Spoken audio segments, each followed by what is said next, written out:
झारखंड में 2 माह के अंदर आएगी कोरोना की तीसरी लहर। मुख्यमंत्री हेमंत सोरेन ने राज्यवासियों को किया वैक्सीन लगवाने की अपील। झारखंड में कोरोना संक्रमण की तीसरी लहर जल्द 54 दिनों के अंदर ही राज्य में दस्तक दे सकती है। राज्य के मुख्यमंत्री हेमंत सोरेन ने बाकायदा एक ट्वीट कर इसकी सटीक जानकारी दी है।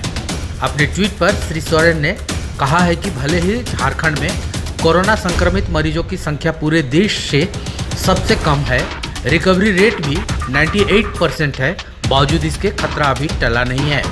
एक्सपर्ट के अनुसार आगामी 6 से 8 सप्ताह में कोरोना संक्रमण की तीसरी लहर हमें परेशान कर सकती है।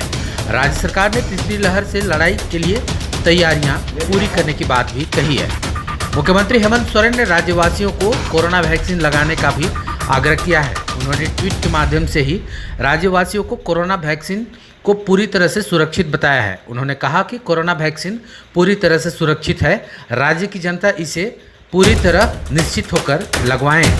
इधर राज्य के डॉक्टर और एक्सपर्ट की माने तो झारखंड में जिस तरह से कोरोना संक्रमण की दूसरी लहर खासतौर पर तबाही मचाई, कईयों को अपने आगोश में लिया, मौत के घाट उतार दिया, उसे देखते हुए लोगों को बेहद सतर्क रहने की आवश्यकता है।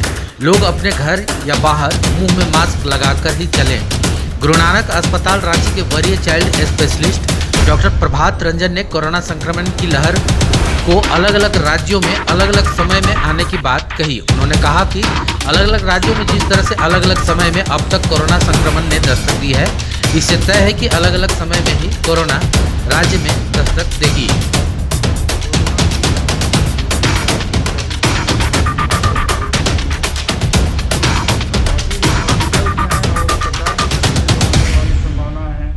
कोशिशें हैं वो तो जारी हैं। अभी उसके लिए तैयारी लगभग हर सरकार ने, केंद्र सरकार से लेकर राज्य सरकार और सभी राज्य सरकारों ने शुरू कर दिया है।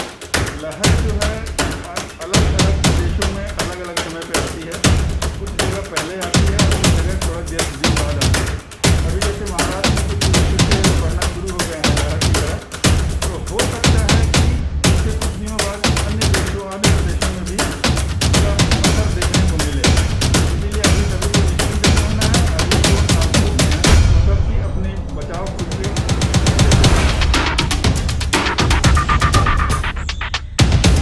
फिर भी लोग सतर्क और सजग रहें। थोड़ी सी असहजता महसूस होने पर डॉक्टर से सलाह जरूर लें और उनकी सलाह पर ही दवाइयों का प्रयोग करें। उन्होंने बताया कि लोग खुद अपना ख्याल रखें, मुंह में मास्क लगाएं और सोशल डिस्टेंसिंग हर हाल में मेंटेन करें।